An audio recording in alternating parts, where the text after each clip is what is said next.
जय हिंद गाइस। कैसे हैं आप सभी? उम्मीद है सभी बढ़िया होंगे। आज हम लोग क्लास 12 चैप्टर 2 आगे कंटिन्यू करने वाले हैं। तो लास्ट क्लास में मैंने जो भी पढ़ाया था आप लोगों को, उम्मीद है आपको समझ में आया होगा। कुछ डाउट भी हो बेटा तो कमेंट सेक्शन में आप डाउट डाल सकते हैं, पूछ सकते हैं। हम लोग जब आगे लाइव क्लासेस करेंगे, जब डाउट सेशन भी मैं इस पे आप लोगों को दूंगा गाइस, ठीक है। तो हम लोग बहुत बढ़िया से, बहुत नॉर्मल लैंग्वेज के साथ और फिजिक्स को जितना मैं सिंप्लीफाई कर सकता था, जितना सिंपल आपके लिए प्रेजेंट कर सकता हूँ, उतना प्यारा कंटेंट मैंने आपके लिए बना के रखा है, ठीक है। उम्मीद है आपको बहुत बढ़िया लगेगा। पढ़ते रहिए, रेगुलर क्लासेस आप लोग अटेंड कीजिएगा, इस बहुत बढ़िया आपको लगेगा। कोई डाउट्स हो तो आप कमेंट सेक्शन में मेरे साथ बात कर सकते हैं। तो स्टार्ट करते हैं हमारा सेशन। चैप्टर 2 जो इलेक्ट्रिक पोटेंशियल एंड कैपेसिटेंस के बारे में हम लोग पढ़ रहे थे, उसमें हम लोगों ने ये टॉपिक कवर किया था गाइस, ठीक है। अब हम लोग सेकेंड पार्ट इसका कवर करने वाले हैं। तो सेकेंड पार्ट में जो हम लोग पढ़ेंगे, चैप्टर 2 का जो पार्ट नंबर सेकेंड है, उसको हम लोग कवर करेंगे, ठीक है। तो वही हम लोग स्टार्ट करेंगे गाइस। चैप्टर सेकेंड पार्ट 2 हम लोग कवर करने वाले हैं। जो टॉपिक्स हम लोग लेंगे, पहले तो उस पर ही नजर डाल लेते हैं। चैप्टर 2 में क्या क्या पढ़ने वाले हैं गाइस, पहले मैं उसको डिस्कस कर लेता हूं। तो हम लोग आज स्टार्ट करेंगे, जो हमारा पोर्शन है पोटेंशियल ग्रेडियंट से स्टार्ट करने वाले हैं। पोटेंशियल रिलेशनशिप हम लोग डेवलप करेंगे between intensity of electric field and potential gradient. Capacity of conductor क्या होता है, capacity of isolated spherical conductor क्या होता है, कैपेसिटर और इसके प्रिंसिपल क्या होते हैं, और कॉम्बिनेशन हम लोग किस तरीके से करें कैपेसिटर्स का कि वो हमारे लिए बेनिफिशियल रहेगा या यूजफुल रहेगा, उसको हम लोग डिस्कस करने वाले हैं। तो स्टार्ट करते हैं हम लोग पोटेंशियल ग्रेडियंट से। पोटेंशियल ग्रेडियंट एक फिजिकल टर्म होती है गाइस, जिसका मतलब होता है कि the decreases of potential with distance. जैसे जैसे डिस्टेंस के साथ हम लोग अगर बढ़ रहे हैं और पोटेंशियल का वैल्यू जो है वो कम होता जा रहा है, तो उसी को हम लोग बोलते हैं बेटा potential gradient. It is represented by the term dv by dx। यहाँ minus dv upon dx, minus यहाँ पर शो करता है कि यहाँ जो डिस्प्लेसमेंट, जो नीचे डिस्टेंस शो हो रहा है वो नेगेटिव होता है, क्योंकि पोटेंशियल में जो डिस्प्लेसमेंट होता है वो नेगेटिव होता है। जब हम लोगों ने electric potential due two point charge find किया था, तो मैंने आपको बताया था कि पोटेंशियल क्यों नेगेटिव होता है। वापस मैं रिपीट कर रहा हूँ, क्योंकि यहाँ पर जो वर्क डन होता है वो अपोजिट डायरेक्शन में होता है, इंफिनिटी टू आर होता है, अपोजिट डायरेक्शन में वर्क डन होता है, इसलिए पोटेंशियल जो लिया जाता है वो नेगेटिव लिया जाता है, ठीक है।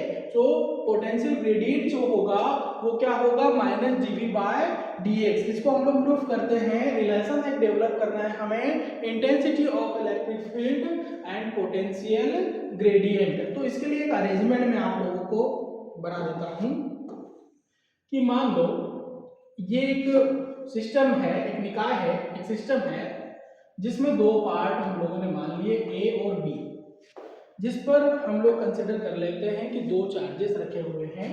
या हम बात करें कि किसी प्लस क्यू चार्ज को, किसी पॉइंट पर प्लस क्यू चार्ज रखा हुआ है, ठीक है, उसको A पॉइंट पर हम लोग ला रहे हैं, ठीक है। इन्फिनिटी टू R हम लोग यहाँ पर बात करते हैं। हमने मान लिया कि VB जो है पोटेंशियल V पर कितना है, और ये जो दोनों के बीच का सेपरेशन है, कितने डिस्टेंस पर रखा हुआ है, तो इनके बीच का जो डिस्टेंस है वो कितना है, dx है। तो हमने मान लिया कि जब हम लोग plus Q charge point B को दे रहे थे तो पोटेंशियल कितना था, V था। तो डिस्टेंस अगर हम लोग इधर B से इधर आएंगे तो वर्क डन बढ़ेगा, तो VA जो हो जाएगा वो कितना हो जाएगा, V प्लस हो जाएगा dV। जितनी डिस्टेंस बढ़ी उतना पोटेंशियल बढ़ जाएगा, क्योंकि वर्क डन ज्यादा होगा। तो उसी को हम लोग कंसीडर कर लेते हैं। Consider two points and B separated with the distance dx। Like plus Q charge is given to the point B and potential at point B is VB is equal to V, base में B आएगा, is equal to V। If point charge is taking point B to A, हम लोग जब point charge को B से A की ओर ला रहे हैं, तो हमारे पास जो पोटेंशियल हो जाएगा वो क्या हो जाएगा बेटा, VA इज इक्वल टू, जो मैंने आप लोगों को अरेंजमेंट में बताया है वो हो जाएगा गाइस V प्लस dV, ठीक है। तो इसी को हम लोग डिस्कस करते हैं। ये हमारा अरेंजमेंट हो गया। अब हमें निकालना है intensity of electric field and potential difference या पोटेंशियल ग्रेडियंट जो हम लोग सॉल्व करते हैं उसमें हमें क्या शो करना है, रिलेशनशिप डेवलप करना है, रिलेशनशिप शो करना है। ठीक है, तो हमें पता है कि डिस्टेंस की मैं अगर बात करूं या पोटेंशियल की बात करूं तो वो पोटेंशियल या क्या होता है, वर्क डन क्या होता है, क्योंकि हमें रिलेशनशिप डेवलप करना है इनके बीच में। तो हमें पता है कि पोटेंशियल डिफरेंस क्या होता है, तो मैंने डेफिनेशन आपको बताई थी, बाय डेफिनेशन ऑफ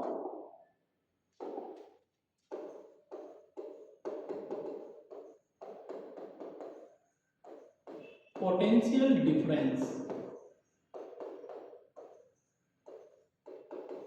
क्या होता है, पोटेंशियल डिफरेंस का डेफिनेशन। तो पोटेंशियल डिफरेंस का डेफिनेशन होता है guys VA minus VB is equal to होता है W अपॉन Q। एक यूनिट चार्ज पर किया गया वर्क डन, चूंकि यहाँ पर हम लोग कैपिटल Q सजेस्ट कर सकते हैं, तो VA minus VB is equal to क्या हो जाएगा, W अपॉन Q हो जाएगा। तो VA minus VB is equal to work done जो होता है उसे हम लोग लिख सकते हैं फोर्स इनटू डिस्प्लेसमेंट, डिस्टेंस या डिस्प्लेसमेंट कितना है dx है, ठीक है, और अपॉन में क्या है, चार्ज कितना है Q। ठीक है, चूंकि हमें ये पता है VA की जो वैल्यू है वो कितनी है, V है, V प्लस DB है, VB की कितनी वैल्यू है, V है, और वी नो दैट कि फोर्स इन इलेक्ट्रिक फील्ड, अगर कोई पर्टिकुलर पॉइंट है उस पर फोर्स कितना लगता है, तो इलेक्ट्रिक फोर्स जिसको बोलते हैं force in electric field F is equal to होता है the multiple of charge and intensity, F is equal to QE। तो यहाँ वैल्यू रख दीजिए, F की वैल्यू रखी मैंने QE इनटू डिस्प्लेसमेंट है माइनस का dx, और इसके अपॉन में हमारा क्या चल रहा है Q। वैल्यू रखेंगे गाइस तो Q से Q यहाँ पर कैंसिल हो जाएगा, V प्लस का V माइनस का कैंसिल हो जाएगा, बचेगा आपके पास dB is equal to E into minus dx, ये वैल्यू बचेगा। हमें E की वैल्यू निकालना है तो E इज इक्वल टू हो जाएगा dB, ये इसके अपॉन में चले जाएगा तो हो जाएगा माइनस का dx, that is the relation between, या इसे हम लोग इस तरीके से लिख सकते हैं E is equal to minus ऊपर हो जाएगा तो minus dB upon dx। That statement shows the relation between intensity of electric field and potential gradient. ठीक है, ये जो टर्म है ये किसको रिप्रेजेंट करता है, पोटेंशियल ग्रेडियंट को रिप्रेजेंट करता है गाइस। ठीक है, ये ध्यान रखिएगा। Next, capacity of conductor. तो पहली बात तो ये कि सर कंडक्टर क्या होता है, तो कंडक्टर का मतलब ये होता है जनरली जो ऑब्जेक्ट्स होते हैं, या हम बोले कि किसी टर्म्स एंड कंडीशंस की बात करें, या हम ये बोल सकते हैं कि जो सब्सटेंस होते हैं वो 3 टाइप्स के होते हैं, कंडक्टर, इंसुलेटर और क्लासिफिकेशंस की बात करें हम लोग तो कंडक्टर होता है, एक इंसुलेटर होता है और एक होता है सेमीकंडक्टर। कंडक्टर्स वो टर्म्स हो या वो सब्सटेंस होते हैं कि जिनमें करंट का फ्लो पॉसिबल होता है, electric conduction is possible in them, तो उन्हें कंडक्टर कहा जाता है। In short we can say that कि जिसमें करंट का फ्लो आसानी से हो सकता है उसे हम लोग क्या कहेंगे गाइस, कंडक्टर कहेंगे। तो उसकी कैपेसिटी के बारे में बात हो रही है। ठीक है, तो कैपेसिटी क्या होती है उसको हम लोग रिलीज करेंगे। तो गिवन है आपके सामने कि we know that when charge is given to the conductor, हम ये बात जानते हैं कि जब किसी कंडक्टर के ऊपर चार्ज दिया जाता है तो इट्स पोटेंशियल इंक्रीजेस, तो इसका पोटेंशियल क्या होगा, इंक्रीज। क्यों होगा सर, क्योंकि हमें पता है कि V इज डायरेक्टली प्रोपोर्शनल होता है Q। मैंने आपको बताया था कि पोटेंशियल डिफरेंस जो होता है या पोटेंशियल जो होता है वो डिपेंड करता है चार्ज पर। कैसे डिपेंड करता है, दोनों का प्रोपोर्शनल साइन निकल के आता है। तो Q, if Q charge is given to the conductor, तो its potential becomes V, then V is directly proportional क्या हो जाएगा, Q हो जाएगा। ठीक है, V जो हो जाएगा किसके प्रोपोर्शनल हो जाएगा सर, Q के। जब हम लोग Q चार्ज देंगे तो पोटेंशियल भी हो जाता है। तो V जब प्रोपोर्शनल साइन हटाएंगे तो यहाँ कांस्टेंट जुड़ता है, सॉरी चार्ज से हम लोग प्रोपोर्शनलिटी निकाल रहे हैं तो Q इज डायरेक्टली प्रोपोर्शनल हो जाएगा V। Q के बाद जब प्रोपोर्शनली साइन हटाएंगे तो क्या हो जाएगा, CV। ठीक है, तो यहाँ से आप C की वैल्यू निकालेंगे तो C इज इक्वल टू आपको क्या मिल जाएगा, Q अपॉन V मिल जाएगा गाइस। ठीक है, तो here C is proportionality constant which is known as capacity of conductor. और कैपेसिटी ऑफ कंडक्टर जो होती है वो होती है फेराड, ये गलत लिखा हुआ है। कैपेसिटी ऑफ कंडक्टर क्या होती है बेटा, फेराड होता है। इसका स्पेलिंग भी आप लोग थोड़ा सा समझ लीजिएगा, फेराड। ठीक है। इसके अलावा कुछ और भी यूनिट्स उसकी होती है। अगर दूसरी यूनिट्स की बात करूं, फॉर्मूला तो आपको समझ में आ ही गया होगा। यहाँ से मैं अगर इसकी डेफिनेशन बनाना चाहूँ तो in other words we can say that the ratio of charge to the potential is also known as capacity of conductor. Other units की बात करूँ तो जैसे मैंने अभी आपको दिखाया कि एसआई यूनिट जो है, मैंने क्या लिखी इसकी एसआई यूनिट, फेरेड लिखी। सीजीएस यूनिट की बात करें तो सीजीएस में क्या होता है, तो सीजीएस में मैंने आप लोगों को बता रखा है बेटा, क्या ये प्रीफिक्स में हम लोग स्टेट फैराड यूज करेंगे। EMU unit means electromagnetic unit की मैं बात करूं तो ईएमयू यूनिट जो हो जाएगा वो कितना हो जाएगा बेटा, आगे प्रीफिक्स में हम लोग क्या यूज करेंगे, एब यूज करेंगे, एब फैराड हो जाएगा। इसके अलावा प्रैक्टिकल यूनिट्स की अगर मैं डिस्कस करूं तो हम लोगों ने पढ़ रखा है प्रैक्टिकल यूनिट्स क्या होती है, मिली, माइक्रो, नैनो, ठीक है। लेकिन यहाँ पर एक मैं और ऐड कर रहा हूँ बेटा, 1 मिली फैराड, 1 माइक्रोफेरेड, और एक मैं ऐड कर रहा हूँ 1 माइक्रोफेरेड, डबल माइक्रोफेरेड, जिसे 1 पिकोफेरेड भी कहा जाता है। ठीक है, क्या कहा जाता है सर, 1 पिकोफेरेड भी कहा जाता है। 1 पीएफ के नाम से इसको रिप्रेजेंट कर सकता हूँ गाइस मैं इसको। तो 1 मिली, मिली मींस क्या होता है, 10 टू द पावर -3, माइक्रो 10 की पावर -6। यहाँ आपको दिख रहा है कि माइक्रो 10 की पावर -6 होता है, क्योंकि डबल हम लोगों ने माइक्रो लेकर रखा है, तो 10 की पावर -6 10 की पावर -12 फेरेड हो जाएगा।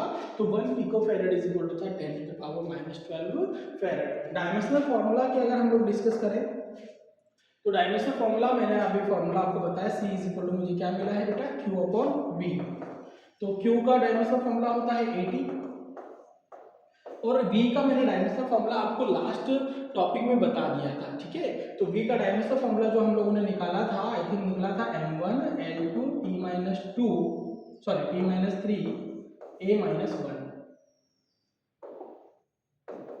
ये डायमेंशनल फॉर्मूला निकला था।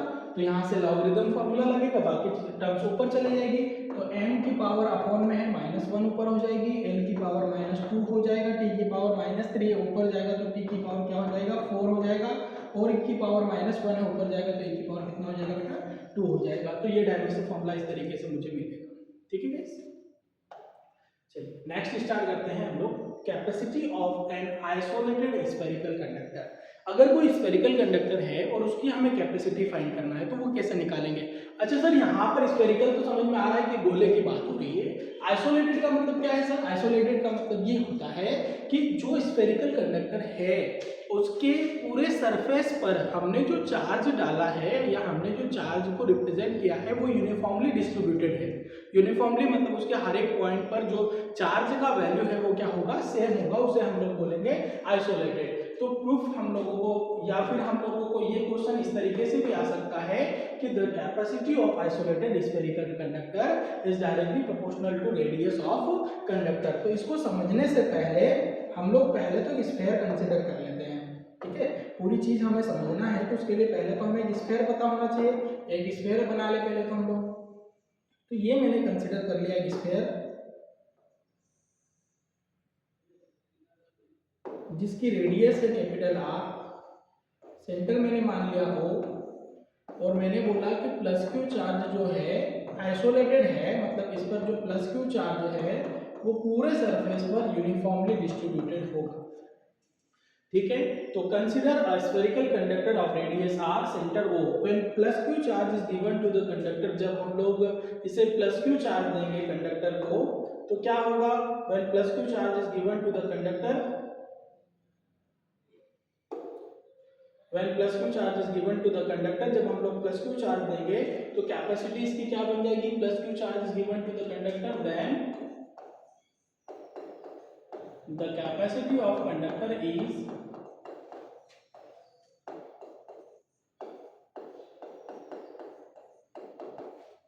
क्या होता है formula, C is equal to Q/V, ये फॉर्मूला होता है सर। अब मुझे तो स्फेरिकल कंडक्टर के लिए कैपेसिटी निकालना है, ये तो इसका फॉर्मूला हो गया सर, इसको हम लोग, ये तो डिफिनेशन हो गई। तो इसके लिए हमें किसकी जरूरत पड़ेगी, तो आपको दिख रहा है फॉर्मूले में हमें V निकालना पड़ेगा। क्वेश्चन Q तो हम लोगों को गिवन है, तो हम लोग पोटेंशियल फाइंड कर लेते हैं। तो पोटेंशियल क्या फाइंड कर लिया हम लोग, potential, electric potential at any point on spherical conductor. So spherical conductor के किसी भी पॉइंट पर पोटेंशियल जो कि चार्ज यूनिफॉर्मली डिस्ट्रीब्यूटेड है, तो potential V is equal to क्या फॉर्मूला होता है, V इज इक्वल टू होता है 1/4πε0 के, चार्ज कितना है Q और डिस्टेंस कितनी है सर R, चूंकि जो रेडियस है उसकी, तो ये V हो गया, तो इसकी वैल्यू रख दीजिए, पुट द वैल्यू ऑफ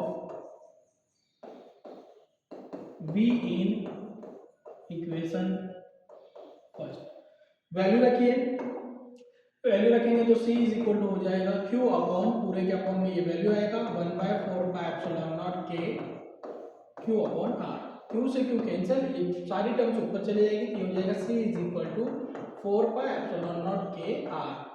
ठीक है बेटा, ये हो गई किसी आइसोलेटेड स्फेरिकल कंडक्टर की कैपेसिटी का फॉर्मूला। स्टैंडर्ड फॉर्म में इसका यूनिट मैं क्या दूंगा, फेरेड।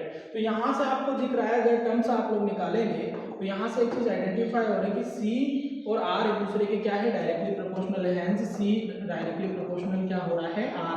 जो हमें प्रूफ करना था कि capacity of isolated spherical conductor is directly proportional to the radius of conductor. ठीक है गाइस, ये इसकी कैपेसिटी होती है।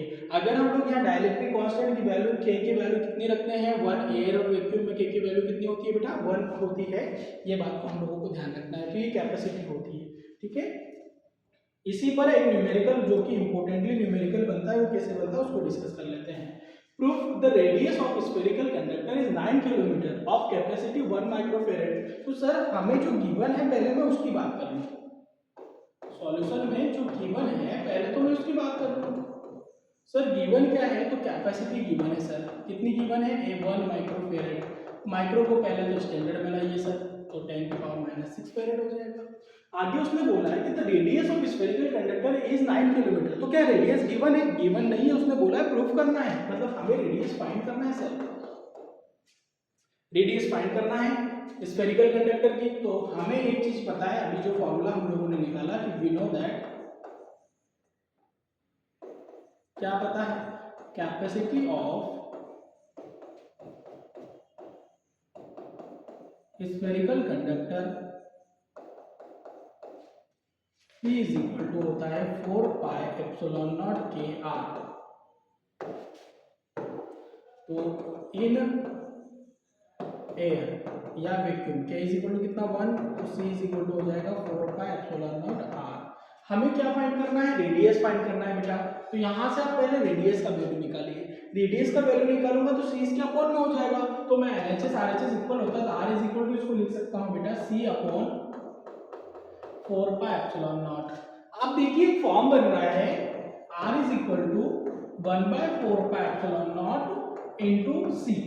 ये अलग क्यों किया सर, अलग इसलिए किया क्योंकि हम लोगों ने पढ़ रखा है कूलॉम्स लॉ में, ये जो है टर्म कांस्टेंट, जो कूलॉम्स कांस्टेंट है, इसका वैल्यू होता है 9 × 10⁹, इसलिए मैंने थोड़ा सा इसको अरेंज किया है, इंटू C की वैल्यू क्या है, तो C की वैल्यू है सर 1 × 10⁻⁶।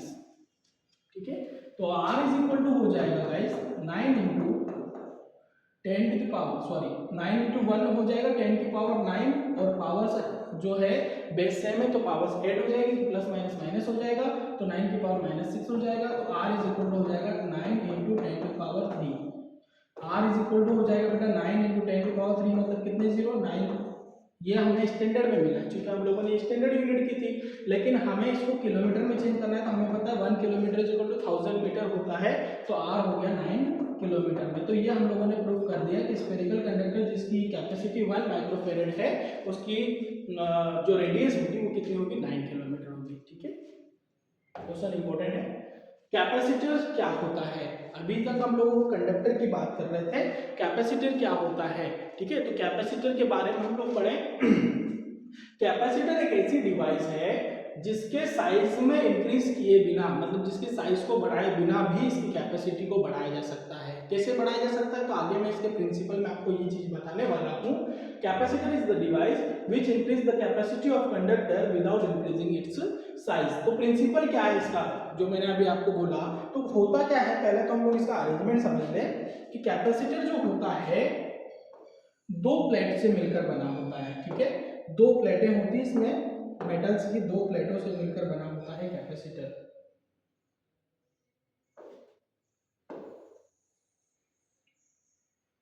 इस तरीके की दो प्लेटें जो होती हैं, ठीक है। जब प्लेट ए को मैं दो प्लेटें बना देता हूँ ए और बी, ठीक है। जब प्लेट ए को +Q चार्ज दिया जाता है तो ड्यू टू इंडक्शन यहाँ क्या आ जाएगा -Q प्रेरण के कारण, वो इसके इनर सरफेस पर और आउटर सरफेस पर क्या हो जाता है +Q चार्ज हो जाता है।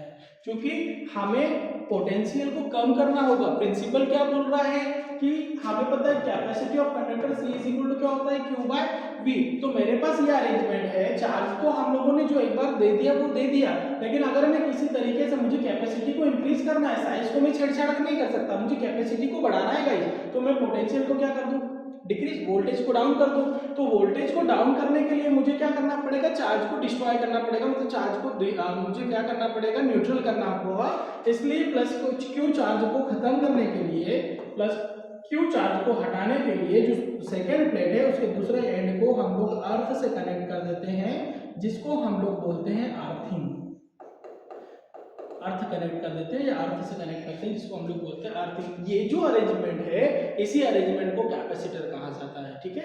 इस फॉर्म में कैपेसिटर होता है। तो चलिए हम लोग चलते हैं हमारे capacity of principal of capacitor की तरफ। क्या था प्रिंसिपल, तो when an अनचार्ज plate is kept near by positively charge plate, जब किसी अनचार्ज प्लेट को, उसके पास कोई चार्ज नहीं था, तो हम लोगों ने उसके पास पॉजिटिव चार्ज प्लेट को लाया, या हम बोल सकते हैं कि जब हम लोग किसी प्लेट को पॉजिटिव चार्ज देते हैं तो ड्यू टू इंडक्शन दूसरी जो प्लेट होती है, तो लिखा हुआ है then the capacity of capacitor increase without changing its size, this is the principle of capacitor. तो कैसे होता है उसका मैंने अरेंजमेंट आपको समझा दिया कि जब सर अनचार्ज प्लेट को चार्ज प्लेट के पास लाते हैं तो ड्यू टू इंडक्शन इसके इनर सरफेस पर -Q आ जाता है और आउटर सरफेस पर +Q आ जाता है। क्योंकि हमें साइज के साथ कुछ छेड़छाड़ नहीं करनी है, तो चार्ज को +Q चार्ज को मुझे क्या करना है, न्यूट्रल करना है, इसलिए उससे अर्थ से कनेक्ट कर देता हूँ। क्योंकि आपको पता है कि अर्थ में इलेक्ट्रॉन होते हैं और इलेक्ट्रॉन जो होते हैं वो नेगेटिवली चार्ज पार्टिकल होता है, तो negatively charge particle positively charge particle को न्यूट्रल कर देगा, मतलब चार्ज जो है वो अर्थ में पूरा कनेक्ट हो जाता है, चले जाता है,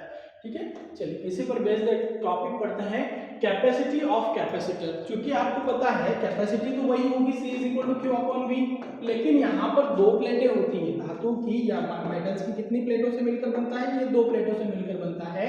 तो चूंकि यहाँ पर दो प्लेटें हैं तो दोनों प्लेटों का नाम भी अलग अलग होगा, और यहाँ मैंने प्लेटें मान ली A और B, तो दोनों का पोटेंशियल VA और क्या होगा VB होगा। तो C इज इक्वल टू हो जाएगा Q/ पोटेंशियल डिफरेंस। यहाँ पोटेंशियल लाइन पे क्रिएट करते हुए हम लोगों को दो इलेक्ट्रोड, दो टर्मिनल दिख रहे हैं, इसलिए यहाँ पर पोटेंशियल डिफरेंस की पॉइंट यूज होगा, ठीक है। तो consider +Q charge is given to the plate A, +Q charge देंगे, यहाँ -Q आ जाएगा, यहाँ ड्यू टू इंडक्शन +Q आ जाएगा, जिसको हम लोग किससे कनेक्ट कर देंगे, अर्थ से कनेक्ट कर देंगे, जिसे हम लोग अर्थिंग बोलेंगे। Then its potential becomes VA, and its due to induction -Q charge is produced to plate B and its potential becomes VB. Then the potential difference between two plates is equal to क्या हो जाएगा बेटा, VA minus VB। तो capacity क्या हो जाएगी, then capacity of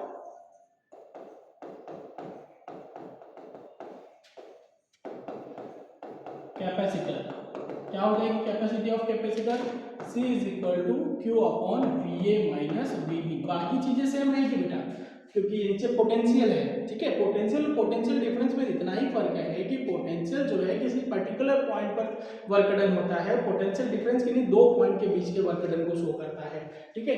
unit same रहेगी, SI unit फेरेड, CGS unit state फेरेड, AMU unit amp फेरेड। अगर मैं बात करूं प्रैक्टिकल यूनिट्स की, तो प्रैक्टिकल यूनिट्स में मैंने आपको क्या बताया था, मिली, माइक्रो और माइक्रो फेरेड, जिसे हम लोग पिको फेरेड बोलते हैं, ठीक है। लास्ट सेशन में हम लोग लास्ट टर्म्स में इसको पढ़ चुके हैं। नेक्स्ट है कॉम्बिनेशन ऑफ कैपेसिटर। तो कैपेसिटर्स को किस तरीके से कॉम्बिनेट कर सकते हैं उसके बारे में क्वेश्चन है। आपको यदि याद होगा तो मैंने कॉम्बिनेशन पढ़ाया था आप लोगों को, किसका कॉम्बिनेशन पढ़ा था लास्ट क्लास में, हम लोगों ने कॉम्बिनेशंस पढ़े थे हम लोगों ने। तो कॉम्बिनेशंस कैसे पढ़ते हैं या कॉम्बिनेशन कैसे बनाया जाता है, लास्ट क्लास में आई थिंक 10th क्लास में आप लोगों ने रेजिस्टेंस का कॉम्बिनेशन पढ़ा होगा, ठीक है। 10th में था रेजिस्टेंस का कॉम्बिनेशन सीरीज और पैरेलल के बारे में, ठीक है। तो उसी को हम लोग यहाँ पर बात कर रहे हैं कि कॉम्बिनेशन जो होता है वो सीरीज और पैरेलल दो टाइप से होता है। सीरीज जो होता है उसमें किसी एक टर्म को दूसरे टर्म के इलेक्ट्रोड से जोड़ा जाता है, और पैरेलल कॉम्बिनेशन में किसी टर्म्स को अलग अलग ऐड किया जाता है। कैसे किया जाता है उसको हम लोग डिस्कस कर लेते हैं। तो पहले तो मैं सीरीज कॉम्बिनेशन आपको बता दूं कि कैसे होगा। तो पहले तो मैं कैपेसिटर ले लूं, कैपेसिटर जो कि दो इक्वल साइड से मिलकर बनता है, दो इसमें इलेक्ट्रोड्स होते हैं, दो प्लेटें होती है धातु की। तो 3 कैपेसिटर ले लेते हैं पहले तो हम लोग।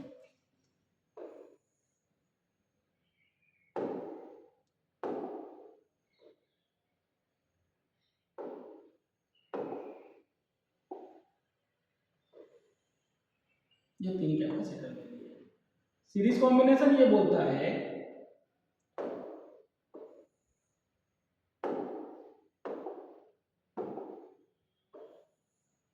सीरीज कॉम्बिनेशन ये बोलता है कि इसमें अगर ये 3 कैपेसिटर मैंने कंसीडर कर लिए हैं, जिनकी कैपेसिटीज मैं कंसीडर कर लेता हूँ C1, C2 and C3। Series combination ये बोलता है बेटा कि इसमें पहली प्लेट जो है, पहली प्लेट का सेकेंड टर्मिनल या पहले कंडेंसर का सेकेंड प्लेट दूसरे कंडेंसर के पहली प्लेट से, और दूसरे कंडेंसर की सेकेंड प्लेट थर्ड कंडेंसर की पहली प्लेट से, इस तरीके से अरेंज किया जाता है। ये पहले की दूसरी इस तरीके से अरेंजमेंट होता है।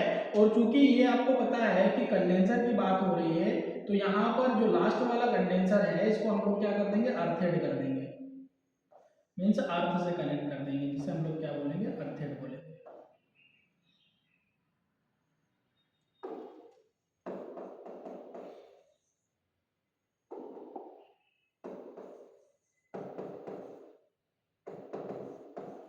अर्थिंग किया इसको, ठीक है। चलिए, जब इस पर +q चार्ज देंगे तो ड्यू टू इंडक्शन यहाँ -q, फिर वापस से क्या आ जाएगा +q, due to induction -q, यहाँ +q, इसके इनर सरफेस पर क्या आ जाएगा -q, आपके +q जाएगा जिसको अर्थ से कनेक्ट कर दिया। इसी अरेंजमेंट को सीरीज कॉम्बिनेशन कहते हैं।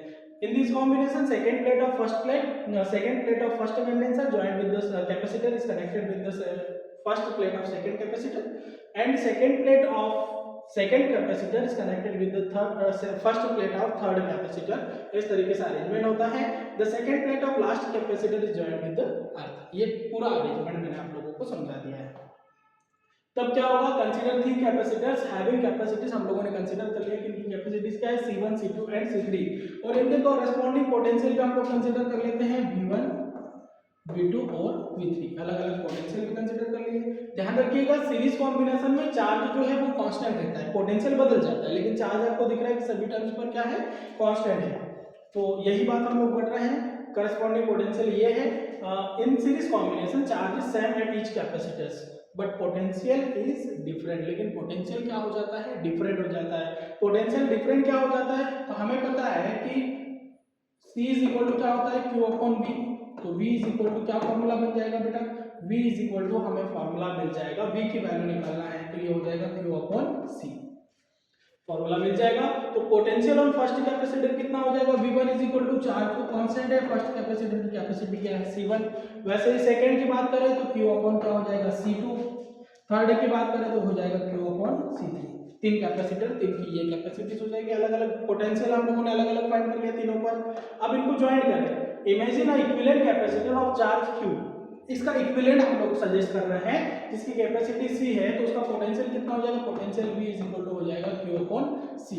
तो टोटल पोटेंशियल की बात करें तो total potential V is equal to क्या हो जाएगा बेटा, V1 plus V2 plus V3। Values रख दीजिए, पुट वैल्यू फ्रॉम अबव, ऊपर से सारी वैल्यूज रख दीजिए। वैल्यूज रखेंगे तो आपको मिलेगा, V की जगह रखेंगे Q upon C, Q upon C1, Q upon C2, Q upon C3। दोनों में से कॉमन आपको दिख रहा है, इधर Q कॉमन आ रहा है, बचेगा 1 upon C1 plus 1 upon C2 plus 1 upon C3। तो Q से Q कैंसिल हो जाएगा, बचा क्या मेरे पास, तो अरेंजमेंट बचा है sir, C equivalent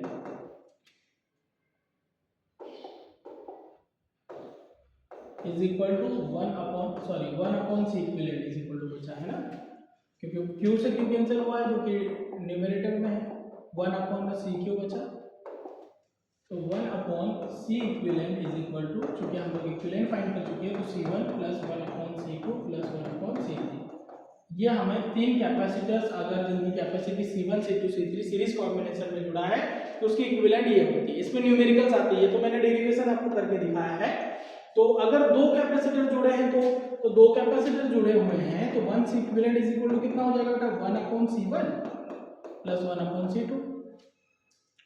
If n capacitor having same capacity C, तो 1 C equivalent 1 upon C equivalent is equal to क्या हो जाएगा, तो 1 upon C equivalent is equal to जाएगा 1 upon C, सभी की कैपेसिटी सेम है, कितने जोड़े हुए हैं, तो प्लस अप टू है n, तो 1 upon C equivalent का फॉर्मूला हो जाएगा आपके पास n upon क्या बन जाएगा बेटा C, ये फॉर्मूला आपको हो जाएगा। आप C का इक्विवेलेंट निकाल सकते हैं, रेसिप्रोकल करेंगे तो C upon n आपको वैल्यू मिल जाएगा।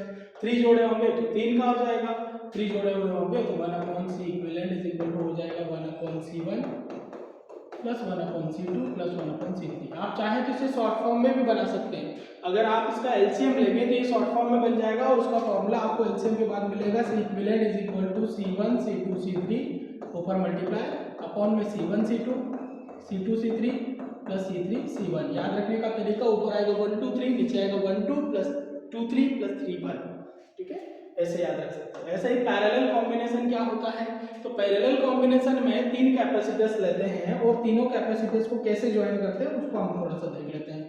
पैरेलल की मैं बात करूँ, पहला कैपेसिटर, दूसरा कैपेसिटर, तीसरा कैपेसिटर, जिनकी कैपेसिटीज पहले लिख देता हूं मैं C1 C2 C3। जब पैरेलल कॉम्बिनेशन हम लोग बनाएंगे तो पैरेलल कॉम्बिनेशन में प्रत्येक कैपेसिटर की मतलब each capacitor of first plate is joined with point, किसी एक पॉइंट से जोड़ा जाएगा, तो इसको इस तरीके से अरेंज करेंगे हम लोग। वैसे इसकी सेकेंड प्लेट को दूसरे अरेंजमेंट में जोड़ा जाता है, इसको इस तरीके से अरेंज करेंगे। और जो लास्ट वाला पॉइंट जो हम लोगों ने कंसीडर किया है, चूंकि कैपेसिटर की बात हो रही है तो इसको हम लोग क्या कर देंगे बेटा, अर्थेड कर देंगे, अर्थ से कनेक्ट कर देंगे। इस तरीके से अरेंजमेंट बनेगा। पॉइंट जो मैंने मान लिए, ए पॉइंट हो गया, ये हो गया बी पॉइंट, ठीक है। कैपेसिटीज मैंने मान ली C1 C2 C3। यहाँ पोटेंशियल जब एक बात करेंगे तो सब पर पोटेंशियल क्या रहेगा, सेम रहेगा, पोटेंशियल सभी पर क्या रहेगा, सेम। लेकिन चार्ज जब मैंने मान लो कि यहाँ पर प्लस क्यू चार्ज में देता हूँ, तो due to parallel combination is divided into 3 particular form, Q1 Q2 and Q3। यहाँ चार्ज वेरी करेगा, मीन्स अलग अलग होगा, ठीक है। तो इस तरीके से याद रखिएगा। ये कनेक्शन हो गया और यहाँ हम लोगों ने अर्थेड किया है, तो जिसको मैंने अर्थिंग दे दिया। ये जो मैंने डायग्राम बनाया ये पैरेलल कॉम्बिनेशन को शो करता है। In this combination, first plate of each capacitor is joined with point A and second plate of each capacitor is joined with point B. Is connected with the earth, जिसको connect किससे किया है, अर्थ से। Consider plus Q charge is given to point A due to parallel combination is divided into different capacitors like Q1, Q2 and Q3 respectively. तो total such that कैसे हो जाएगा, Q कितने पार्ट में डिवाइड हुआ, 3 पार्ट में, तो इसको हम लोग लिख लेंगे such that Q is equal to Q1 plus Q2 plus Q3। इस तरीके से 3 पार्ट में अलग अलग डिवाइड हो रहा है। Potential is constant in parallel combination, V सभी पर सेम रहेगा। And if capacities of capacitors are, तीनों के अलग अलग मानिए C1 C2 एंड C3, तो देन अब जो वेरी कर रहा है उसी को निकालना है। जैसे पहले इसमें वेरी कौन कर रहा था, पोटेंशियल, यहाँ वेरी कौन कर रहा है, चार्ज। तो हमें पता है कि C इज इक्वल टू होता है Q अपॉन V, तो Q के वैल्यू निकालेंगे तो क्या निकलेगी बेटा, CV। Q की वैल्यू ये इसके साथ मल्टीप्लाई हो जाएगा, तो charge on first combination capacitor क्या हो जाएगा, C1V, क्योंकि इस पर capacity C1V। Charge on second capacitor C2V और थर्ड पर क्या हो जाएगा, C3V, क्योंकि वोल्टेज तो कांस्टेंट है, पोटेंशियल कांस्टेंट है, कैपेसिटी तीनों के अलग अलग है। इसके इक्विवेलेंट कंसीडर कर लेते हैं, तो उसकी जो चार्ज हो जाएगा वो कितना हो जाएगा, Q is equal to CV। इसको हम दे देंगे इक्वेशन फर्स्ट, क्योंकि सारी वैल्यूज को हम लोगों को रखना है। तो पुट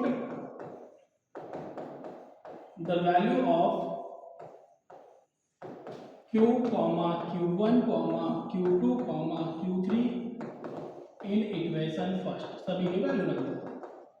वैल्यू रखेंगे तो Q की वैल्यू रखेंगे, Q इज इक्वल टू क्या मिला है, इक्वेशन फर्स्ट क्या है, Q2 प्लस Q3, वैल्यू रख दो तो ये हो जाएगा बेटा CV is equal to C1V plus C2V plus क्या हो जाएगा, C3V। वैल्यू रखे, दोनों में आपको दिख रहा है इधर से कॉमन आ रहा है V टर्म जो कांस्टेंट है, तो C1 plus C2 plus C3, V जो है दूसरे के साथ कैंसिल आउट हो जाएगा, तो बचेगा C equivalent is equal to C1 plus C2 plus C3, ठीक है। तो जब पैरेलल कॉम्बिनेशन में 3 कैपेसिटर जिनकी कैपेसिटी C1 C2 C3 है, इनको रखा जाता है, तो इनका इक्विवेलेंट क्या बनता है बेटा, C1 plus C2 plus C3।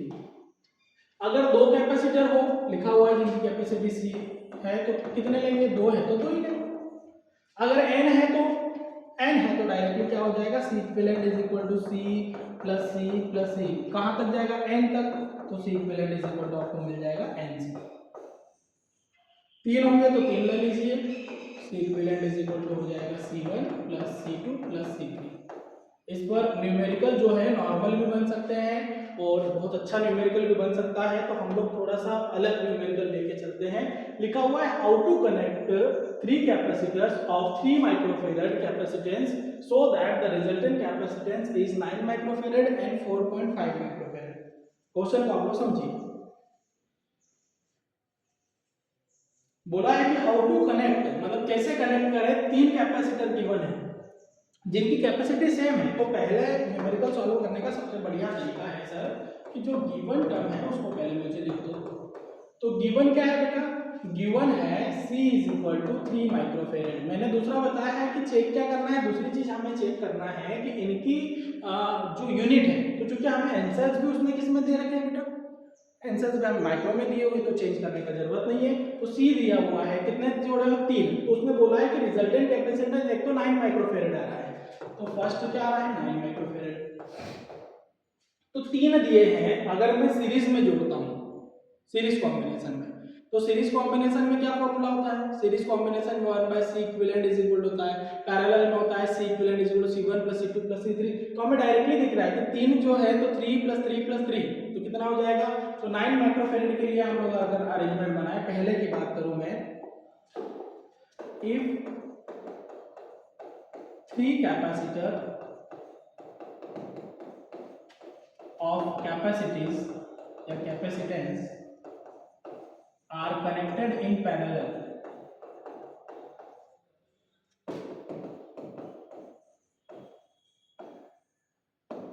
then its equivalent will be equivalent 9 microfarad. इसका इक्विवेलेंट क्या होगा बेटा, 9 माइक्रोफैराड। कैसे, उसका रिजल्ट के साथ जस्टिफिकेशन भी दे दो, such as in parallel combination. मैंने आपको बताया था कि एक ही तरीके के हो और नंबर ऑफ की बात करें तो इन पैरेलल कॉम्बिनेशन, पैरेलल कॉम्बिनेशन में इक्विवेलेंट का जो फॉर्मूला है अभी मैंने n टाइप्स के लिए बताया है आप लोगों को, C equivalent is equal to होता है NC। तो C equivalent is equal to हो जाएगा n कितने, मतलब नंबर ऑफ कितने हैं, तो 3 लिखा है, तो 3 कैपेसिटीज कितनी है 3, तो C equivalent is equal to हो जाएगा बेटा 9 माइक्रोफैराड। ये कब बना, जब हम लोगों ने तीनों को किस में जोड़ रखा था, पैरेलल कॉम्बिनेशन में, ठीक है, 3 माइक्रोफैराड के 3। दूसरा बोला उसने 4.5 माइक्रोफैराड, दूसरा क्या गिवन है 4.5 माइक्रोफैराड, ये निकाला है हमें 4.5 माइक्रोफैराड। अब वो तो हमें आसानी से गिवन था तो हम लोगों ने निकाल लिया बेटा, अगर नहीं है तो फिर कैसे निकालें, तो फिर उसके लिए हमें थोड़ा सा होमवर्क करना पड़ेगा। थोड़ा सा होमवर्क मीन्स आई थिंक मैं बोल सकता हूँ कि रफ वर्क करना पड़ेगा, सॉरी रफ वर्क करना पड़ेगा। रफ वर्क कैसे करें सर, कॉम्बिनेशन हमारे पास गिवन है, अगर मैं तीनों को पैरेलल में जोड़ता हूं तो पैरेलल में C equivalent is equal to हो जाता है C1 C2 C3 upon C1 C2 plus C2 C3 plus C3 C1, ये फॉर्म बनेगा। तो C equivalent is equal to हो जाएगा, ऊपर में मल्टीप्लाई करूंगा तो C1 C2 C3 का मल्टीप्लाई होगा 3 × 3 × 3 हो जाएगा, अपॉन में हो जाएगा 3 × 3 प्लस 3 × 3 प्लस 3 × 3। ऐसे हम लोगों को करके देखना पड़ेगा, तो ऊपर हो जाएगा 27 अपॉन 9 प्लस 9 प्लस 9, तो C equivalent is equal to हो जाएगा बेटा 27 अपॉन 27। तो C इक्विवेलेंट कितना मिला मुझे 1, तो मतलब मैं पैरेलल कॉम्बिनेशन में तो नहीं जोड़ सकता सर, ये तो मेरा गलत हो गया, गलत हो गया, चलिए अच्छी बात है, तो फिर आगे और बढ़ना पड़ेगा इसके लिए आपको। फिर क्या करें सर, सीरीज में तो ये कॉम्बिनेशन आ रहा है, अगर मैं पैरेलल में जोड़ूंगा तो पैरेलल में तो 9 आ रहा है जो कि हम लोगों ने देख लिया। अब क्या करें, अब ये करते हैं कि पहले दोनों को पैरेलल में जोड़ लेते हैं, ठीक है, तो दोनों को पैरेलल में अगर जोड़ूंगा तो पैरेलल में C equivalent is equal to पहले दो कंडेंसर को, तो C equivalent is equal to क्या हो जाएगा C1 C2 upon C1 plus C2। अगर एलसीएम लेके आप सॉल्व करेंगे तो C equivalent is equal to हो जाएगा C1 C2 मतलब 3 × 3 अपॉन में 3 प्लस 3, तो C equivalent is equal to आपको मिल जाएगा 3 × 3 = 9 प्लस अपॉन में 6, 3 × 2 = 6 3 × 3 = 9। तो C equivalent is equal to आपको मिलेगा 3/2, डिवाइड करेंगे तो C equivalent is equal to मिलेगा आपको सर 1.5। तो पहले दो कैपेसिटर्स को मैंने किस में जोड़ दिया, सीरीज में जोड़ दिया। इसके साथ अगर थर्ड कैपेसिटर को मैं पैरेलल में जोड़ूं तो पैरेलल का फॉर्मूला क्या होता है, C equivalent is equal to, इसको मैं सी डैश मान लेता हूं, तो सी डैश प्लस क्या हो जाएगा C3 तीसरा कैपेसिटर, तो ये हो जाएगा 1.5 प्लस तीसरा का वैल्यू 3 मतलब 4.5। तो क्या करना है, तो करना ये है सर कि पहले तो दो जो पैरेलल कॉम्बिनेशंस हैं, पहले दो कॉम्बिनेशंस में मुझे इसको पहले किस में जोड़ना पड़ेगा, पैरेलल सीरीज में जोड़ना पड़ेगा।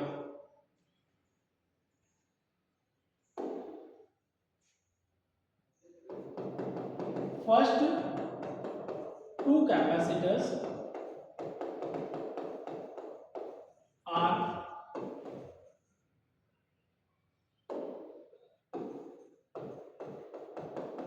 Connected in series. अगर दो कैपेसिटर को मैं सीरीज में कनेक्ट करूं तो C equivalent is equal to क्या हो जाता है, C1 C2 upon C1 plus C2। Solution लिखे तो दो कैपेसिटी सेम ही है सबकी, 3 अपॉन में क्या हो जाएगा 3 प्लस 3, अभी जो मैंने किया उसको ही लिखना है मुझे। तो 9 अपॉन क्या हो जाएगा 6, डिवाइड करने पर अभी मैंने आपको बताया क्या आया 1.5 माइक्रोफैरड, जिसको मैंने सी डैश मान लिया दो कॉम्बिनेशन के साथ। फिर इसके साथ क्या जोड़ दें, then third capacitor is connected in parallel with resultant of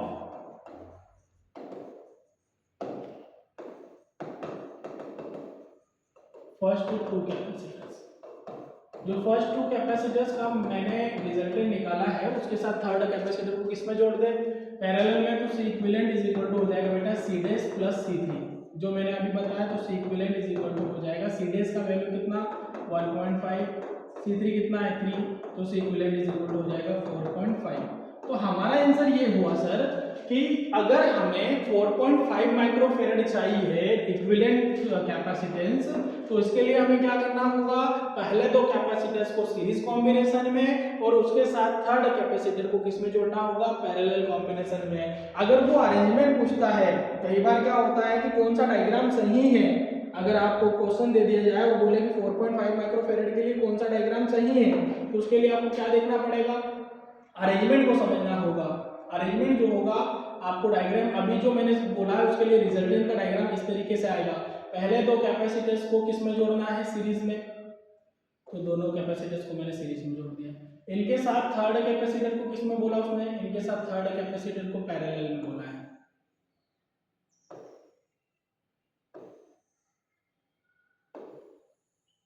ये कॉम्बिनेशन शो होगा, ये हो गया C1, ये हो गया C2, ये हो गया C3। इन दोनों का जब रिजल्टेंट निकालूंगा तो 1.5 प्लस 3 ये मुझे मिलेगा 4.5 माइक्रोफैरड। ठीक है, ये कॉम्बिनेशन शो करेगा। Okay guys, thank you so much.